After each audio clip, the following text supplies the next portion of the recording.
High, আর একটা ছোট্ট video নিয়ে চলে আসলাম। আর এই ভিডিওতে দেখতে পাচ্ছেন আমার ছাদের যে ড্রাগন গাছগুলো রয়েছিল, তো সেভাবে কিন্তু আমি ড্রাগন গাছগুলো স্পেশালভাবে কোনো যত্ন কিন্তু নিই না।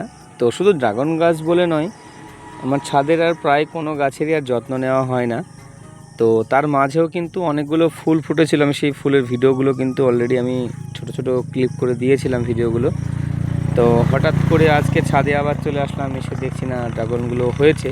কারণ বেশিরভাগ ক্ষেত্রে ড্রাগন হতে চায় না, কারণ কিন্তু আমি জানি না, অনেক ক্ষেত্রে দেখেছি ড্রাগন হওয়ার পরেও নষ্ট হয়। তো আমার ছাদ বাগানে আমার যে টবে গাছগুলো লাগানো রয়েছে সেই পরিমাণে যত্ন হয় না, যতগুলো ফুল ছিল ততগুলো কিন্তু ড্রাগন হয়নি। তো যাক, অন্যান্য সময়ের তুলনায় এবছরের এই সময়ে কিন্তু ম্যাক্সিমাম ড্রাগনগুলো কিন্তু রয়েছে। তো সে একটা ছোট্ট ভিডিও করে নিলাম আমি। আপনাদের কেমন লাগলো অবশ্যই কমেন্টস করে জানাবেন। আর যারা নতুন দেখেন, আপনারা সাবস্ক্রাইব কেন করেন না আমি জানি না, হয়তো ভালো লাগে না। তো অবশ্যই সাবস্ক্রাইব করবেন, সঙ্গে থাকবেন, আরও ভালো লাগবে ভিডিও করতে। তো যাক, কেমন লাগলো ড্রাগনগুলো অবশ্যই জানাবেন। আর এই গাছগুলো কিন্তু অনেক পুরনো গাছ, ছোট ছোট করে দেখিয়ে দেওয়া হয়েছিল কেটে কেটে। তো গাছ আমি বড় বেশি হতে দিই না, ছোট গাছগুলো দেখতে বেশি ভালো লাগে। এই ড্রাগনটা কিন্তু লাল হতে শুরু হয়েছে, অল্প দিনে হয়তো পেকে যাবে। তো যাই হোক, কেমন হলো অবশ্যই জানাবেন।